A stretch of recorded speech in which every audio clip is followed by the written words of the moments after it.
FARDC bautaïda ko panza ba position ya ADF nalu o bazako continuer toujours ko semer terreur na partie est ya mboka na biso no FARDC basi ba encercler déjà Bunagana na moment où tozali sauf que les M23 ba vu population civile comme ba bouclier.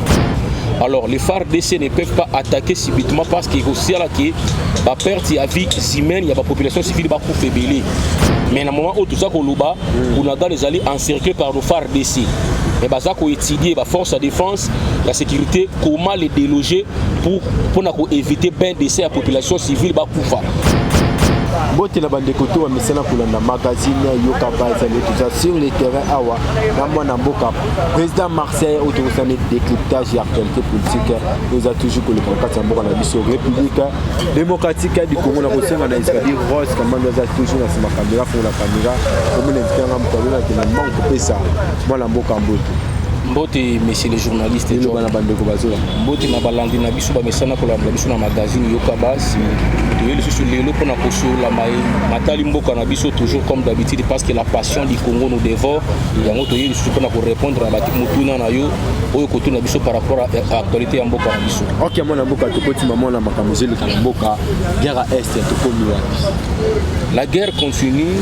Récemment nos FARDC ba utaida ko panza ba position ya ADF nalu o bazako continuer toujours ko semer terreur na partie est ya mboka na biso ba na ko ande mboka na biso par 12 personnes ba na ko kufa to célébrer mémoire ba on place bazali mais FARDC na biso comme d'habitude azako la te butu moy ko loka toujours ko mettre kimia na ba dongolo misu o ba ko semer terreur na est ya mboka na biso voilà pourquoi ba position ya ADF ba utaida ko panza yango ba kangi ba dongolo misu misusu ya ADF na maboko ya FARDC to pesi bango longo. Donc pesi bango longo na metozo ka place sur ba première réseau tambola ke FARDC salongi bitumba kine koti mais ndé toujours papa ke ba 123 ba bati na ka Bunagana.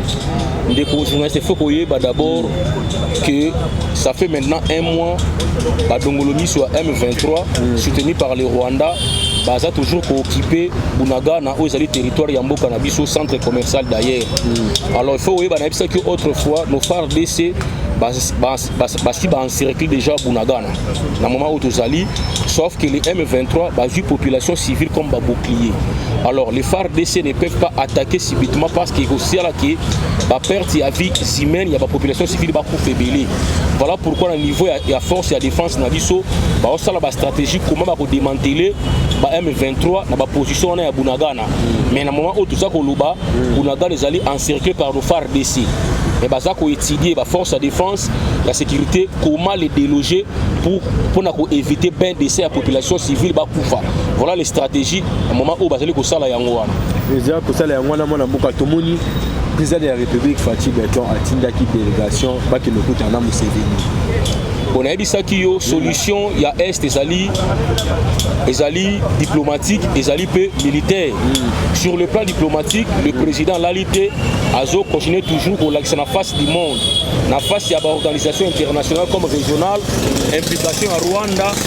À la base, il y a des tueries dans la partie est et en Mboka na biso. De l'autre côté, sur le plan diplomatique, le président aussi continue une délégation aux alliés conduite par les ministres d'État ITP. Moi, Mboka Kisaro, le chef de délégation, on a Kende auprès du chef de l'État ougandais, Yoweri Museveni, toujours pour toujours une solution diplomatique na pour la partie est et Mboka na biso ali toucher na ba tuerie wana. Mais tout le monde président Museveni a dit que Mokonzi Mboka qui dialoguer na ba M23. Wanezali avis à président Yoweri Museveni, mais moi je pense que le président avait déjà répondu à cette question. Alors il clairement que non, il n'y a plus à négocier avec les rebelles M23 parce que qu'on négocie na bango ça sous-entend de prendre en charge, de prendre en compte leur cahier de charges. Or leur cahier de charges de yango biso nyonso, ils ont toujours ko intégrer dans la carte armée na biso, chose que le président avait refusé catégoriquement. Voilà pourquoi tokoloba na uta ko bisa awa les complots étant international oyo senga biso moko bana mboka to mettre fin na ba tuerie wana. Voilà pourquoi le président avait compris pour imposer la paix, il nous faut une armée forte. Voilà pourquoi le président a fait la réforme au niveau de l'armée pour que notre armée ait monté en puissance, envie de mettre fin à la barbarie pendant plus de 2 décennies dans Katamboka Nabiso. Mais moi, il y a dialogue. Pourquoi? Parce que la guerre est aussi la dialogue. Dialogue avec les M23, il fait que dans le cadre au chef de l'État Lobaki, dans le cadre de DDR Rwanda, va déposer les armes, va intégrer. Vous comprenez? Insertion à Bango, réinsertion à Bango dans la société, non dans la FARDC. Or, Bango leur cahier de charge et l'ingi que va intégrer Bango dans la armée. Or, il y a encore, il y a une infiltration encore de plus dans la FARDC, l'autre armée la fragiliser. Alors, le chef avait dit niet, plus question, il y a même recette. Il y a quoi intégrer les militaires rwandais au sein de la FARDC. Alors, dialogue Yoweri Museveni au sein de la FARDC, c'est de prendre en compte les cahiers de charge à M23. Or, le chef avait été catégorique à Boyaki Makamoya pour intégrer le militaire rwandais au sein de FARDC. Ce dialogue en tout cas, ils allaient bienvenue dans Mboka na biso te to boya ki yango par l'entremise du chef de l'État. C'est que Nebozo boya bongo, c'est comme si Museveni pas dans la Simaba 1-23. Mais et Museveni et Kagame, ce sont les gens des mêmes plimages. C'est eux qui sont à la base de la tuerie na kata Mboka na biso. C'est connu de tous parce que Bangonde va soutenir d'abord les FDLR. l'AFDEL. Nde baya na Mboka na biso ki Kagame na Museveni. Lelo Museveni n'a pas de leçons à nous donner. Parce qu'il devait d'abord lui commencer par Kondima à négocier avec ADF. Parce que ADF Nalou, Baouta na Ouganda, sont des Ougandais. Alors comment est-ce qu'il y aurait Museveni à Bisso, Tondima militaire, intégrer, négocier na M23, à les intégrer dans notre armée, et il y a Zobo Yakozwa, ADF Nalou, Bakota na kati armée ougandaise. Et ça paradoxe. Moi je pense que Yoweri Museveni n'a pas de leçons à nous donner en cette matière-là.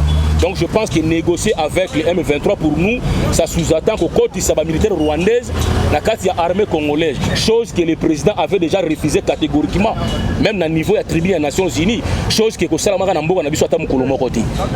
négocier avec les M23 pour nous, et les M23 tika minduki à côté de la processus wana Nairobi. C'est clair que ça. Mais c'est clairement la Mboka mais bon on va dire que Minduki mais ba corps signera na bango so bo pesi ba corps signera bango ba déposer ba Minduki lo ça posa na ngonde ba Tshisekedi n'avait signé aucun accord avec les M23. Les seuls accords qui signé M23 qui signé par Kabila par l'entremise il y a Raymond Tshibanda. Il y a quoi intégrer bango na kati ya armée congolaise, chose que Tshisekedi n'acceptera jamais. C'est ça le problème. À cause de l'accord, on a fragilisé l'armée pendant plus de 2 décennies. Vous comprenez? Tondima RCD contre la armée. Sorry, l'armée Zandi. Tondima CNDP. Tondima sous M23. Non, nous disons non. Je vous avais dit que non par rapport à ces complots islamiques à dessein par ma prédécesseur Tshisekedi. Va signer un accord pour fragiliser notre armée. Parce que leur complot était de fragiliser l'armée congolaise pour continuer à piller nos minéraux. C'est ça, cette recette, tu sais que dans sa boyango, alors pas question, et que ça la marque jamais. C'est ça le problème. Les M23 a longo la makanisi wana ke ba kokota ka suna armée congolaise. Ba longo la makanisi wana. Et c'est qu'il va révérer. Vous comprenez? Tu sais que n'acceptera jamais cela. C'est ça le problème. Batika Minduki, Bakota na processus, il y a démobilisation à Bango, il y a Nairobi. C'est ça la position du chef de l'État. Voilà pourquoi nous avons tout intérêt à imposer Bango paix. C'est ce que le président a levé comme option. Il y a imposer paix dans la partie Est par les armes, par les voies des armes. Voilà pourquoi il continue à former nos FARDC. Il continue à les doter de la logistique pour mettre fin à cette barbarie à M23. C'est la information que Bango Kaki Paul Kagame Bango guerre Est il faut Mboka d'accord signer il faut appeler ça.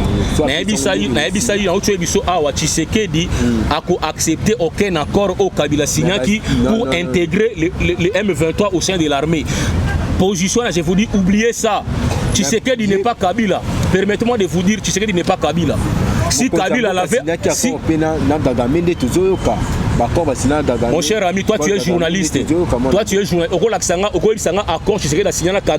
Pour intégrer M23 au sein de l'armée. Il n'y a aucun accord.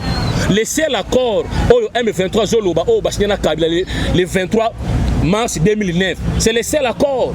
Il n'y a pas un autre accord qui se M23, il n'y en a pas. Parce qu'on manipule le peuple congolais. On doit fixer sur ça.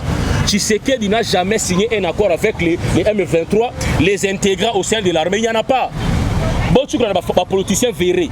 Le seul accord dont les M23 réclament, c'est l'accord il y a 23 mars 2009, signé par Raymond Tshibanda, Mouzitou, Premier ministre, Kabila, chef de l'État Mboka Oud. C'est ça le seul accord. Au-delà de ça, il n'y a pas un autre accord que le chef a signé avec les M23. Exactement, ça aussi. Ce que ça va brandir dans les médias après. Ce que ça va brandir yango. Battu qu'on manipuler les paisibles citoyens congolais. Que Tshisekedi aurait signé les accords avec le Rwanda, avec les M23, de les intégrer au sein de la... C'est faux et archi faux. Il n'y a pas un accord de ce sens-là. Il n'y en a pas. Moutako Saouti. Le seul accord qui a été signé avec les M23, c'est l'accord signé par Kabila, par l'entremise de Raymond Tshibanda, le 23 mars 2009. Alors, moi, je suis un dialogue, pour la guerre ici, là, selon mais le chef de l'État il a opté pour deux options. L'option diplomatique, il y a un Salama, toujours qui dénoncer ces complots internationaux auxquels notre pays est victime. Nous devons dénoncer. Chef Azo Kende, face à cette injustice, silence Nabango est complice. C'est ça sur le voie diplomatique, c'est ce que le chef est en train de faire. Mais sur le plan, il y a Mboka, les FARDC est là. Chef a doté de moyens, a doté logistique pour mettre fin à cette barbarie. Il y a un autre sala, il y a un moni lelo, nos FARDC, ils ont malmené nos ennemis, les M23 et les ADF sur terrain. Aujourd'hui, on a comment prouesse, il y a FARDC, ils ont récupéré le territoire qui jadis occupé par les ennemis à Mbokanabiso, les ADF et les M23. C'est ça. Alors, on a négocié la position faiblesse. Parce que le chef avait compris cela, il y a un moment où la réforme au sein du FARDC pour que la FARDC a récupéré sa première place ou sa deuxième niveau régional pour mettre fin à cette barbarie qui a duré pendant plus de 2 décennies. On comprend? Il y a un moment sur le terrain et de l'autre côté, option diplomatique, montrer à la face du monde que les Rwandais ont agressé le Congo. Chose au bandé qu'on y est hier, les lobango tout à l'unanimité va comprendre que non, le Congo a raison. C'est ça le problème. Parce que c'est Bitumba Ezali n'a deux volets. Volet diplomatique, n'a volé militaire. Parce que le Rwanda n'est pas seul. Le Rwanda est soutenu par les forces étrangères qui sont derrière le Rwanda. Voilà, pour dénoncer Yango, il faut maintenant tous les Congolais à l'unanimité pour dénoncer ces complots internationaux auxquels notre pays fait face. On comprend? Et j'en appelle au peuple congolais. Va s'élever comme un seul homme pour dénoncer le complot international auquel notre pays fait face. Est victime, pardon. C'est ça le problème. Le Congo est victime du complot international. Je l'ai dit, nous devons maintenant faire entendre notre voix. Nous devons comprendre que nous devons comprendre que nous sommes au courant du complot. C'est ça la démarche. Il y a un moment où éveiller la conscience du peuple congolais partout dans les diasporas, comprendre que cette affaire ne concerne pas que Félix Tshisekedi. Félix a collé, mais le complot est déméré. C'est ça le problème, nous comprendre la naïveté des politiciens congolais. On va comprendre que non, les Congo qu'ils prétendent diriger demain, ils sont face à un complot international, avant du silence radio. Parce que quand ça complot, ils allaient contre la personne de Tshisekedi. Or, le complot est face au Congo. On comprend? Le complot n'est pas face à Tshisekedi, c'est face au Congo. C'est ça le problème. Les politiciens ils devaient tous se ranger derrière le chef de l'État pour dénoncer ces complots auxquels notre pays fait face. C'est ça le problème. Voilà pourquoi on a évoqué narratif où il y a une conscience collective qui a détruit ce pays. L'inconscience collective. Les dirigeants et les dirigeants, c'est des inconscients. Les jours que les dirigeants et les dirigés vont prendre conscience, Mboka Oyo de remettre fin à cette barbarie auquel nous faisons face. C'est le problème. La prise de conscience des Congolais à tous les niveaux. N'est que sauver Mboka Oyo face à ces complots internationaux auxquels notre pays est victime aujourd'hui. Mais on comprend que et les dirigeants et les hommes politiques sont des inconscients et la population inconsciente. C'est ça le problème. Il y a un Mboka Oyo. Ceux qui te retirent comme un seul homme de remettre fin à un complot international qui a duré plus de 4 décennies dans notre pays. Ok, mon amour, quand tu as tout petit, déclaration à Zoé Kabila. Papa, moi, je ne saurais pas dans la déclaration à Zoé Kabila. Zoé Azanan. Donc un homme moins intelligent comme Zoé. Permettez-moi, mon cher ami. Okay. Son frère Kabila a dirigé ce pays pendant 18 ans. À quoi il y a ta disposition, la constitution, ou à respecter. Est-ce que moi je peux m'éterniser ici pour parler de Zoé Kabila, qui du reste n'est pas un politicien? C'est ça le problème, le Congo. Les Congo, les Guélés sont faits des joueurs comme des politiciens. Et c'est l'insulte pour le peuple congolais. Comme quand un Zoé commence à parler dans ces pays, un Zoé Kabila commence à parler de la politique à Congo. Et c'est l'insulte au peuple congolais. Et c'est l'insulte. Voilà pourquoi le régime de la honte, le régime à Kabila, est fabriqué par Zoé comme des politiciens en Boka. Et puis il prend le courage à Koloba pour Namboka. Kabila, son frère, a dirigé ce pays pendant 18 ans. Il y a une disposition, la constitution, est respectable. C'est des choses pareilles qui nous énervent, nous autres ici. Vous comprenez?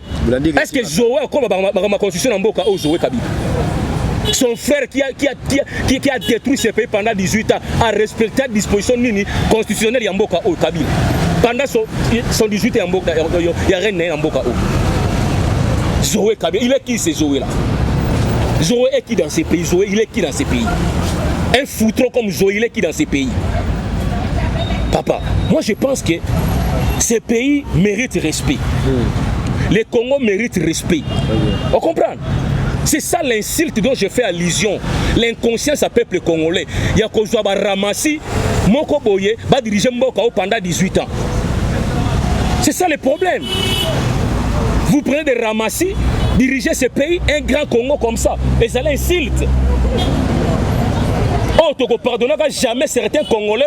Oh, c'est là qui, à manœuvre, il y a Kocha Ramassi, on va diriger Mboka. Vous comprenez? Dans les pays de Mobutu, de Lumumba, tu nous parles de Zoé Kabila. Qui est Zoé dans ces pays? C'est ça l'inconscience à peuple congolais. Nous avons accepté l'inacceptable, d'accepter de ramasser, diriger ce pays. C'est ça la conséquence. C'est ça l'inconscience dont je fais allusion ici. L'inconscience collective des Congolais qui a détruit ce pays. Et les soi-disant intellectuels de ce pays accepter de ramasser, diriger ce pays. Voilà là où nous en sommes aujourd'hui. Je suis désolé, mon cher. Ne me parlez pas de ces Zoé-là. Papa, je vous dis, le seul président qui respecte la Constitution, c'est Félix Tshisekedi. Oui, je vous dis. À la lettre, d'ailleurs, je vous dis. La gratuité, ça ne respecte pas la Constitution. Gratuité, si. Mais c'est un récit total. Je veux dire, c'est un récit total. Tshisekedi respecte à la lettre la Constitution. C'est ça le problème. Et on a même les c'est-à-dire souffrance qui serait dans vivre et c'est-à-dire qu'on démocratise le Congo dans un pays des inconscients. Et c'est le problème. Il y a un comment les journalistes, il se permet d'inciter le chef de l'État. C'est parce qu'il respecte la Constitution. La liberté d'expression est garantie. Il y a un moment où tout le monde est devenu politicien, tout le monde a fini chef de l'État. Je ne sais pas respecter un côté, mais tous ces gens, ils vont traquer dans ma cale, comme son prédécesseur n'a pas de ça. Mais parce qu'ils ont respecté la liberté d'expression est garantie. Au fin de chef de l'État matin, midi, soir, tu ne seras pas inquiété. Bon, les Zoé Kabila, finité, mais... Papa, ne me parlez pas de Zoé Kabila, papa. Il n'a pas de leçon à nous donner. Son frère a dirigé ce pays pendant 18 ans en respectant à ta disposition mon côté la constitution en Boka Oyo. Donc il fait allusion aujourd'hui. Moutapesi Gouana Lelo c'est Félix Tshisekedi. Batouba Lobaka, constitution, respect constitution. C'est parce qu'il y a quelqu'un qui a matérialisé cela dans notre pays. On comprend? Ce n'est pas à lui de dire de telles bêtises, ces Zoé là. On comprend? Il est qui dans ces pays?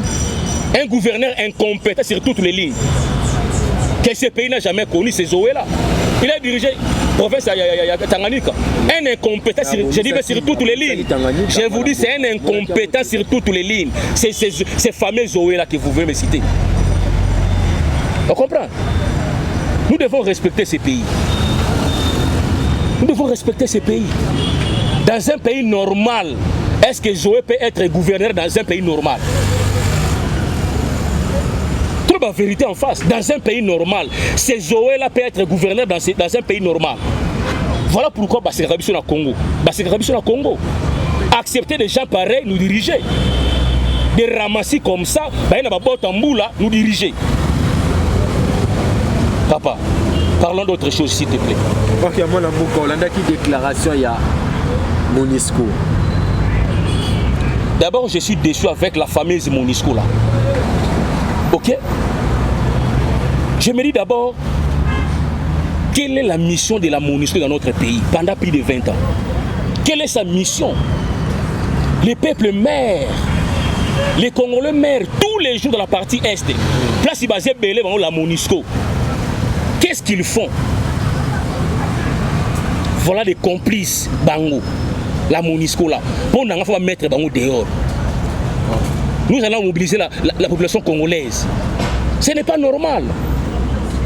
Une mission qui bénéficie de 1,5 milliard par an, mais incapable de bouter dehors les petits groupes armés au bord se mettre terreur dans la partie Est en Bokanabiso. Mais ils sont là plus de 20 ans dans notre pays. C'est eux qui sont des ravitailleurs, il y a M23, Bango la Monisco. Oh. Oui. Mais on a arrêté des armes. La Katia Bachar na Bango.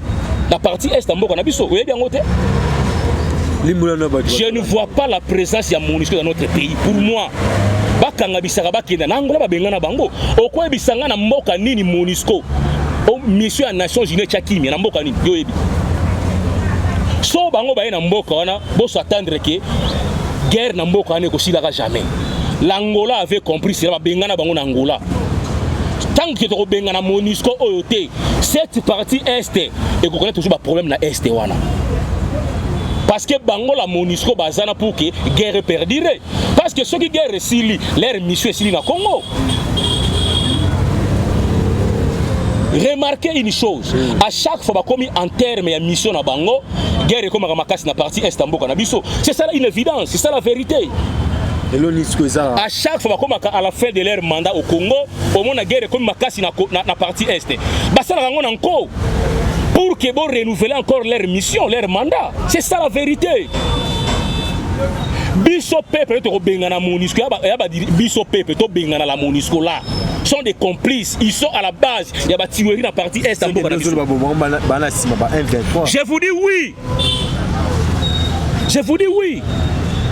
Mais quand je vous dis que le Congo est victime d'un complot international, et où tu vois? Mais c'est la Monisco.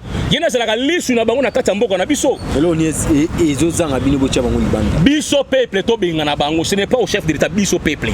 Malheureusement, les Congolais sont naïfs, les inconscients. Ils sont dans la musique, dans la barre comme la masanga. Nangola bengana bango, Nangola. Na Mali la même chose. Tant que la Monisco sera là, cette guerre va prendre fin dans Mboka na biso. C'est eux qui alimentent les groupes armés wana. C'est eux la Monisco, je l'ai dit. C'est eux les premiers complices. Tout le monde na Mboka na biso en 2016. Bakanga ba minéré na ba char na bango la Monisco. Sont des commerçants. Au sommet militaire américain na kata Monisco, des militaires français. Bazoaka bamboka au pays pauvre, bamboka na boya, pour me quelque chose en envoyant vos militaires dans la mission à Bouzo, aux Nations Unies. Tu ne verras jamais les militaires français, tu ne verras jamais les militaires américains, tu ne verras jamais les militaires allemands dans la mission aux Nations Unies. Toujours des pays pauvres. La Monisco n'a pas sa raison d'être dans notre pays. Ils sont des complices, ces gens-là. C'est eux qui alimentent les groupes armés dans la partie Est en Bokanabiso. C'est ça la vérité. Ok, moi je vais poser à François Beya. Tout le monde va pousser. Après François Beya, tout le temps va combo ya batusus. Ali ba sambisa ele tout le monde va pousser. On doit bati. Pousser on doit na moti wa pe osu trois boy. François Beya za sur libanda. Et tu me quand olimbo là-bas na Mboka bazola. Laissez-moi vous dire d'entrée de jeu, François Beya a gobi kana filé à justiceité. Comment ça? Ouais, déjà je te dis d'entrée de jeu. Par rapport à l'audience, il faut comprendre la justice est une réalité. lorsque les avocats de la partie, il y a victime, va récuser les juges. C'est leur droit. Parce qu'ils ont estimé que partie à défense, ils ont garanti. C'est de leur droit. C'est ça le droit. La victime a le droit de récuser les juges. C'est dans ses droits. Mais il faut motiver Yango. Yango Moni, parce que les juges ont été récusés par les avocats de François Beya, c'est pourquoi il repousse l'audience pour le 21 juillet. En attendant, ceux qui vont changer le juge Moussoussou, ou ce sont les mêmes juges, qui vont continuer dans l'audience le 21 pour éviter. Mais c'est dans leur droit. Mais tout le monde va signer les libertés provisoires. Non, là, on a pas seulement liberté provisoire. La liberté provisoire relève de la compétence du juge instructeur des dossiers. Or, François Beya, par rapport, il y a Nini Oba Fundelier, bah, on peut se liberté provisoire, parce que sa faute est à craindre. Cela relève la compétence du juge instructeur et dossier. Ce qu'on estime que sa faute n'est pas à craindre, on peut ça y est liberté provisoire. Mais si le juge estime que sa faute est à craindre, on peut se liberté provisoire. Cela relève la compétence du juge instructeur du dossier. Matata Pono, le dossier est en cours. Je crois, la première audience, va renvoyer l'audience parce que les Sud-Africains qui devaient comparaître, interprète n'était pas là, parce qu'il parlait que l'anglais. Il fallait interpréter ça là pour que Yenda Rosala a interprété français et puis l'anglais. Par rapport au dossier, il y a François Beya, ne vous en faites pas. Ne vous en faites, il y a des preuves. Preuve sérieuse contre François Beya et Zali. Vous comprenez? Parce que par rapport à atteinte à la sûreté de l'État, il y a des preuves, papa, ne t'en fais pas. François Beya a Kosamba et si la preuve wana ils ont établi noir sur blanc à côté de prison, on va 20 ans en prison calmement. On va 20 ans en prison calmement. Il reste non, le mal c'est que autrefois les Congolais ont une mauvaise compréhension à la justice. Ils ont une mauvaise compréhension à la justice. Les Congolais pensent que si on arrête quelqu'un ou ceux qui sont forcément il ne faut pas condamner. Non. Tant que je dois présenter ma moyen de défense. Si on a convaincre le juge, mais je serai acquitté. Les Congolais pensent que si on a forcément il ne faut pas condamner. Non. Tu peux traîner devant la justice, je présente ma moyen de défense. Le juge a estimé que j'ai raison, il va m'acquitter. C'est ça la vérité. Et puis l'état de droit n'est pas dit forcément il faut toujours condamner les gens pour faire plaisir aux autres. Comme je vois certains policiers qui manipuler la population, l'état de droit, l'état de droit n'est pas dit qu'il faut toujours condamner les gens même s'il a raison. Ce n'est pas ça. L'état de droit dit que ça a une bonne administration à la justice, c'est de dire les droits comme il se doit. Si la personne a raison, vous la condamnez. S'il a, vous la condamnez. S'il a raison, vous la quittez. S'il a tort, vous la condamnez. C'est ça la bonne justice dont nous faisons allusion à l'état de droit. État de droit, forcément, il faut faire le plaisir à les politiciens congolais, il faut qu'on condamner, même si le messieurs a raison. Non! C'est ça la manipulation politicienne. C'est ça la désinformation. On va maîtriser comment fonctionne la justice. Vous comprenez? Non, libérer la justice en boko vraiment. Ce sont les ignorants en matière ouana. Si dans un domaine tu ne maîtrises rien dans un domaine quelconque, il faut se taire. Il faut se taire. Les droits a ses principes, la justice a ses principes. On comprend? Autrefois, on a dit ça dans la justice, toi on a dit dans la justice. Tout ça, la justice. A raison, la justice, c'est celui qui détient des preuves et c'est celui qui sait convaincre. Le juge n'est pas un magicien. Le juge a statué sur base de la preuve de mots. Sur base, il y a un convaincre, na plaidoirie. C'est comme ça que tu vas trouver gain de cause. Tu peux avoir raison, mais ce qu'on est on va te condamner. Le juge n'est pas un magicien. Pas ça là au plaisir. Les Congolais, ils droit. Les droits, ils allaient océan. Ce qu'on a maîtrisé, il faut vendre. La justice a ses réalités. Vous comprenez? L'état des droits n'est pas forcément condamné. Non. Le juge est là pour dire les droits, les bons droits. Si le juge estime que tu as raison, il va t'acquitter. Mais si estime que tu es coupable, il va te condamner. Pour vous, l'état des droits veut dire que condamner toujours les gens, même s'ils ont raison. C'est ça l'état des droits pour vous? Non. Vous avez une manipulation politicienne. Ok, merci mille Namboka qui est dans des angles. Le chaque fois, j'en appelle